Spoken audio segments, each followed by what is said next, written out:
Everyone has a story. Stories have power. They help us understand each other. This is Jessop's Journal. Hey, Doug. Will, great to see you. How are you, sir? Let's go chat. Will, thanks for coming. It's time to sign into Jessop's Journal. Thanks for having me, sir.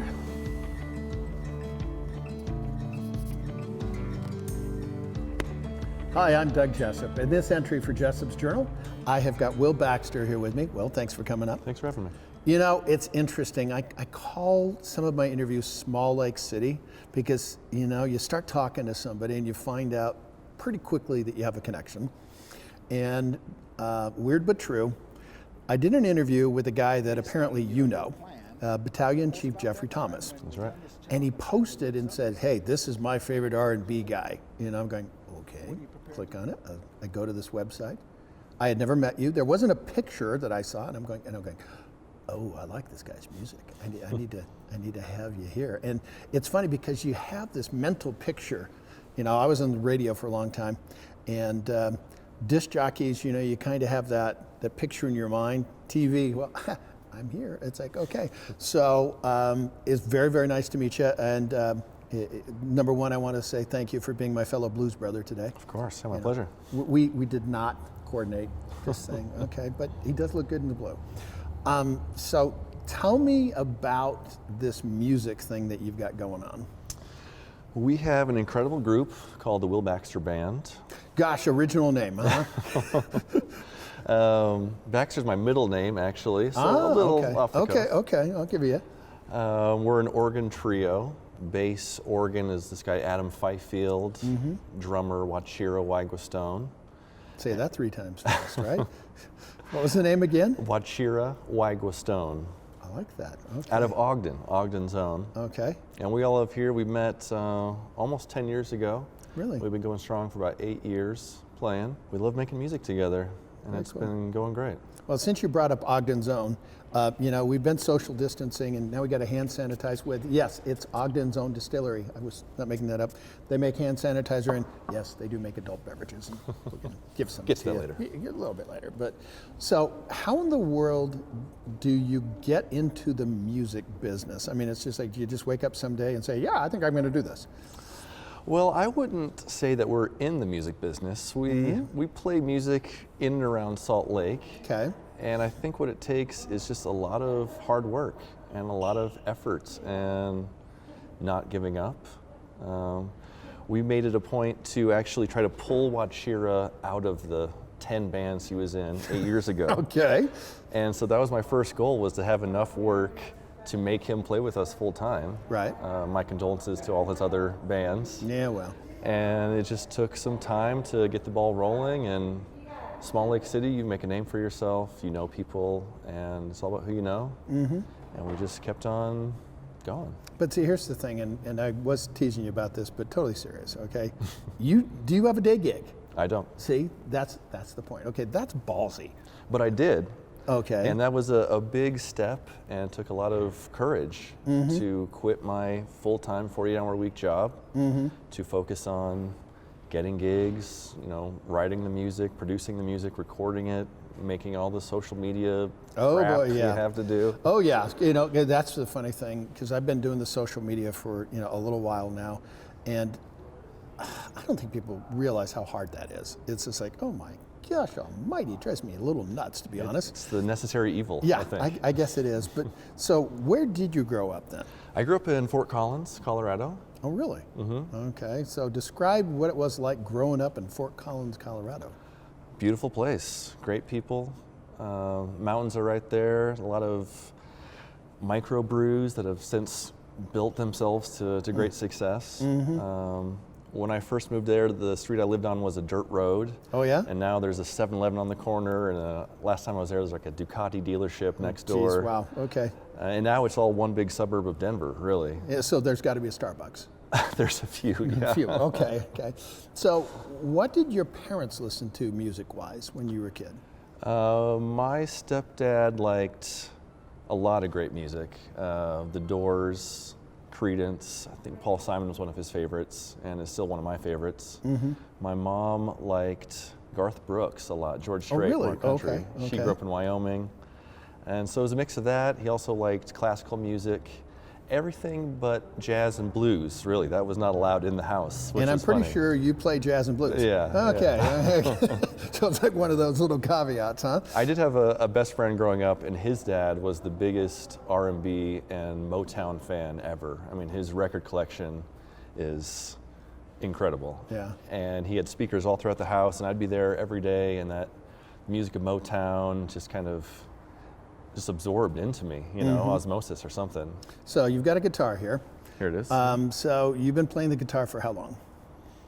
Oh, you know, probably over 20 years now. Whoa. Yeah. Okay. What caused you to pick that instrument? I wanted to play the stand-up bass. Oh, really? I saw a jazz combo, Okay, and I gotcha. thought, wow, this instrument is huge, and the presence is just incredible. And my parents said, not a chance. Okay. That thing is humongous. And so they said, how about an acoustic guitar? Okay. And so I just started mowing lawns, you know, all summer and saving up my nickels. And I think I bought my first guitar with my savings when I was 14 or 15. Oh, wow. Very Yeah. cool. And I still have the second guitar I bought, and it means a lot. You know, Really? there's some time you spend with something like that, and you develop a relationship. This is definitely far and above the best guitar I've played, and so it's nice to see that progression. You know.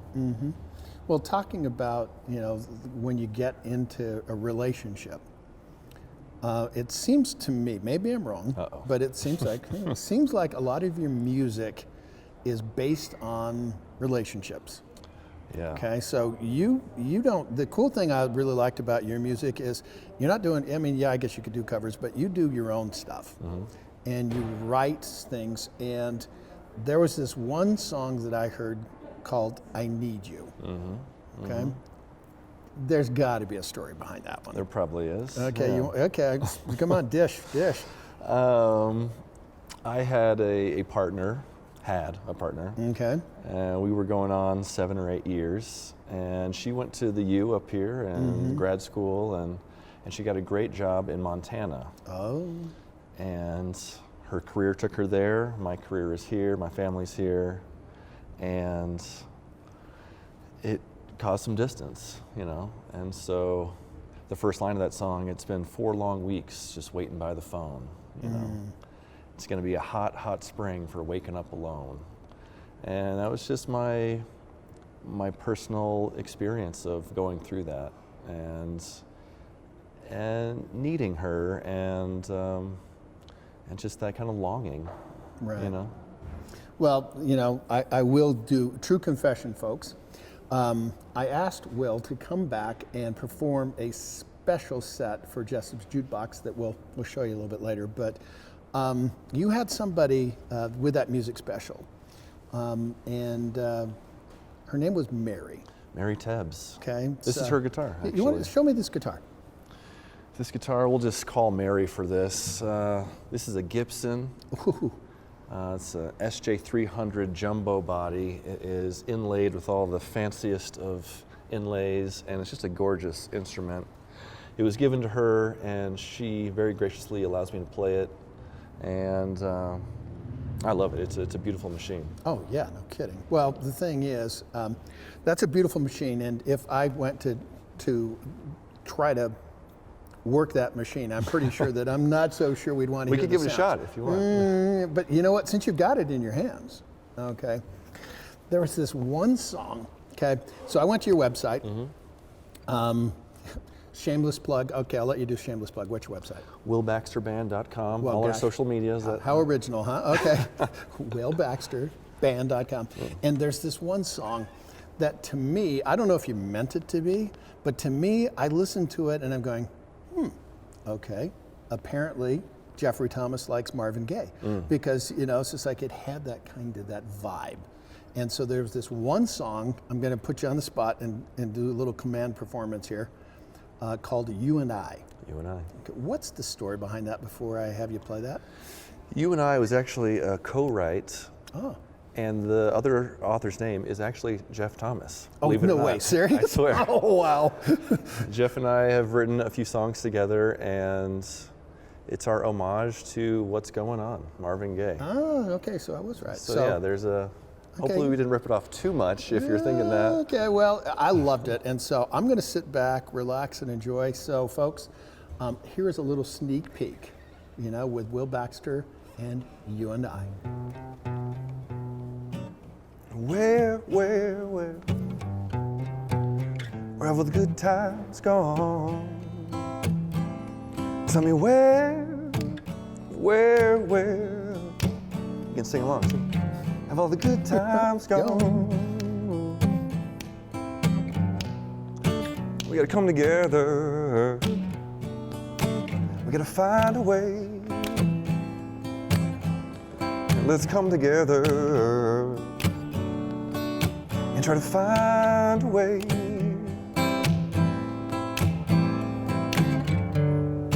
to make tomorrow better than today.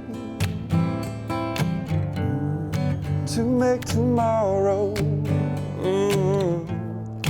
better than today. So much hatred and violence and killing on the streets all across the world.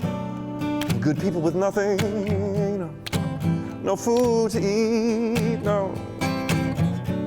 So let's come together right now, right here today.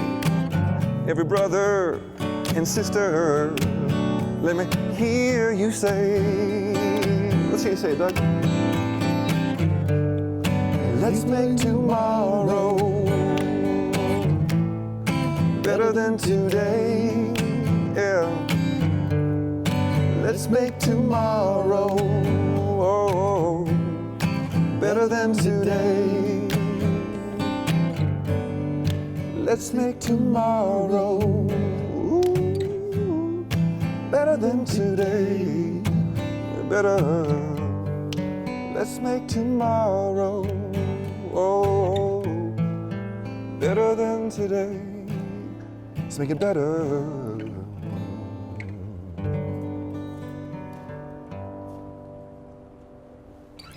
You and I. There you go, man. All right. Woo, that was sweet. Thank you. So, the emotions of music just kind of bring it together. When were you writing that? That's, that's probably 2018. Really? Yeah. Because it seems like with all the unrest, now 2020 has been one hell of a year. It's been crazy. And so the reason why I asked that is because it sounds like it was just grass from the headlines, with all the crap that's been going on and such. So thank you very much for sharing that. Now, there's another song that you performed for us. And again, this is one of those where it's probably a duh moment, but it's called Let Me Cry. Sounds emotional. Sounds emotional. I didn't write it, you did, so you tell me about it. Same situation as I Need You. Since you had to go, my heart's been beating slow. I don't know what to do, all I want is you, but let me cry. Just longing for that relationship back, and life imitating art, art imitating life. Was it the same girl? Yeah. Okay, just trying to make sure. Yeah, Okay. she's had a couple, yeah. Okay, just out of curiosity, are you still in contact with her? Not so much. Yeah, okay, no. just had to ask. Okay. Yeah. And then there was the third song that you did in our music special called Find My Way. Now that one sounded a little bit more esoteric to me. I was going to use that word too, yeah. Okay, so explain what the emotion, what the thought, what the journey is there. Well, sometimes you have to step away from the love songs, and try to write a song that more people can attach to and get behind. And it was the same thing. The headlines of the world, why all this sorrow? Let's try to make a sweeter tomorrow, and just find our way through this mess, you know, and just come together as people, you know, as one race, as just human beings. Let's just put away all our differences and find our way. Geez, wouldn't that be nice? It'd be nice, yeah. Yeah, I mean, it's like, you know, the thing that I look at is that you've been, you know, leaving marks all over the place. When somebody, for me at least, you know, there's a couple things. If you smell a fragrance, okay, you smell that apple pie or those gardenias or something, you go back to, you know, grandma's house or something. But to me, music is that same kind of thing. You can hear that piece of music and you can remember, okay, I'm at this place and this time right here, right now. What's it mean for you to have somebody say, you know, there's this one song that this guy named Will Baxter sings, that every time I think about it, I think about this? That to me is leaving your mark. It's that song You and I that you heard and kind of connected to, you know. And I think the greatest songwriters, that's probably their goal, you know, is to reach people through music, through that message. And I love to leave a mark of a positive message, you know, of togetherness and gratitude and humility, and that we can rise above all this and come out better on the other side. And if I can leave my mark through these songs, through music, then that's my greatest dream come true. Wow. Well, thank you very much for coming on Thanks, to Doug. I really JESSOP'S appreciate Journal. it. Thank you so much. So, and while we're thanking people, first we got to thank this guy. He's walking around. He's the guy that makes us look good, sound Ed. good. Hey, Ed. The best. And then, of course, you know, we've got the Five Wise, or we should say Ogden's own, since, you That's know, right. your guy, okay, you know, distillery. The other thing is, you know, it sounds kind of crazy, but you think about washing your hands, but have you thought about washing your nose? Oh, Totally serious. The folks at Clear, they got this nasal spray. It helps nasty stuff like the COVID virus from sticking to your nose. smart. Not bad, I eh? like it. Of course, Taylor Cooperative is the guy that tries to make me look good, and JW Custom Hats, and you can't have JESSOP'S Journal without Rustico, right? They're the guys that make my journals. Here's the thing I want people to remember. Stories have power. And sometimes those stories are musical, with people like Will Baxter. With another entry into JESSOP'S Journal, I'm Doug Jessop, ABC4 News.